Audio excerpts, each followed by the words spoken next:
In the unresolved problem segment tonight, what should be done to squash the mounting terror threat? The latest Fox News poll shows it's at the forefront of many Americans' concerns. 33% of registered voters said ISIS poses the greatest long-term threat to the United States. 26% said China, 9% said Russia, 7% Iran, and 5% said Al-Qaeda. But how do we actually solve this problem with so few solutions coming from our leaders in Washington? Joining us now from D.C., Lieutenant Colonel Tony Shaffer of the London Center for Policy Research. So what are we doing wrong, Colonel? First off, we're focusing on a fiction. The idea that this administration somehow believes Baghdad needs to be leading the effort shows the complete loss of contextual reality. There is no Baghdad. There's no Iraq. And the more we have this policy, Eric, of supporting Baghdad, saying that all the support we send to the Kurds has to go through Baghdad, everything we're doing has to go through to Baghdad, and by the way, ignore the concerns of the Sunni who were alienated by Baghdad, by the fact that Baghdad is now essentially wholly owned as a subsidiary of Tehran. It's totally insane. But very symbolic nonetheless, and that may be part of the reason why we're so interested in Baghdad. Well, I think the symbology, look, we need to set it aside. We need to figure out how to move forward with the pieces we have rather than the pieces we want, to make a bad quote of Don Rumsfeld. We've got to figure out a way to go forward here. We have pieces which are winning. The Kurds.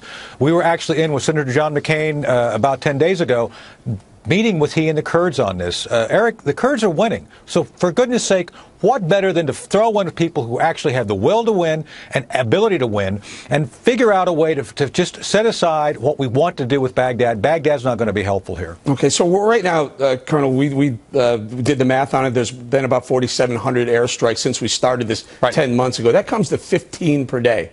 Now, I don't know about you, but I remember when Desert Storm started, we were talking thousands per day. That's right. And I think that's the key here, to follow on to what I think Ralph Peters said earlier.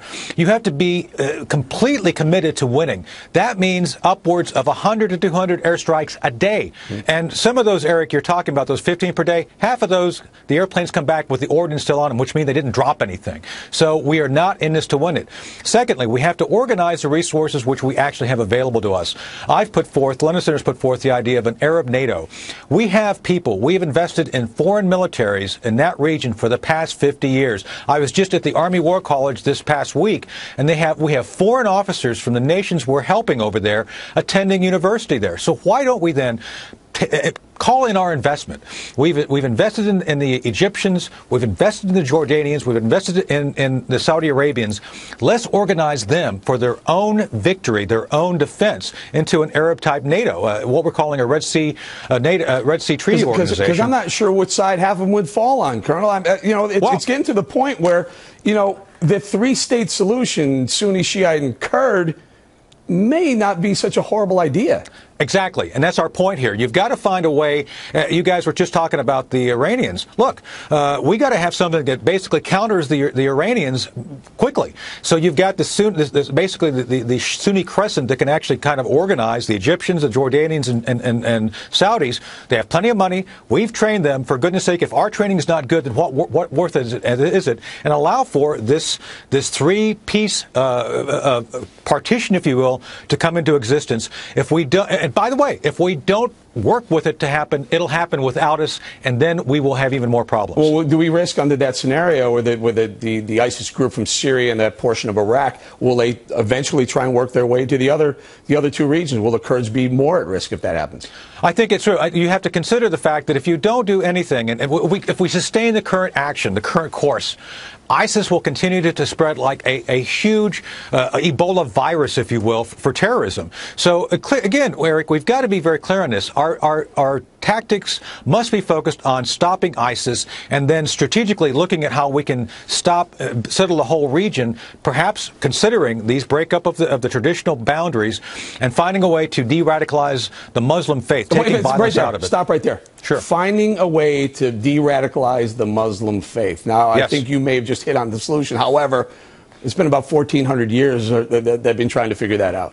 I know, Eric, but President al-Sisi said on his New Year Day speech, President of Egypt al-Sisi said the Muslims must have a reformation, which basically says to be a good Muslim, you must get rid of violence. And I have been actually working with a number of folks, we're working with folks in England, who are actually trying to work with us on this because they see a lot of the benefits a lot of Muslims have made regarding integration within British society, for example, being jeopardized by this radicalization. So there are Muslims who do recognize the danger to their own faith by this radical element. Right. Why won't the secular Muslims take care of the extremist Muslims? Why is that? They outnumber them by, I don't know, tenfold at least, 50-fold. I think part of it has to do with the fact that the radicals are much more effective in their messaging.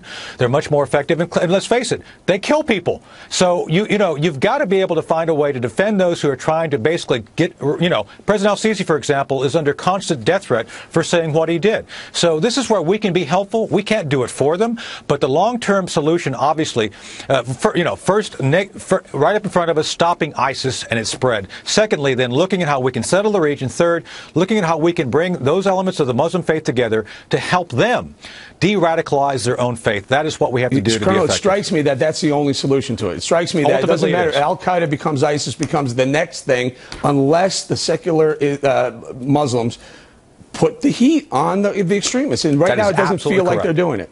That is absolutely correct. Well, that's why we need help them. And I think there's folks out there we can ally with. This White House should be reaching out to them to work with them.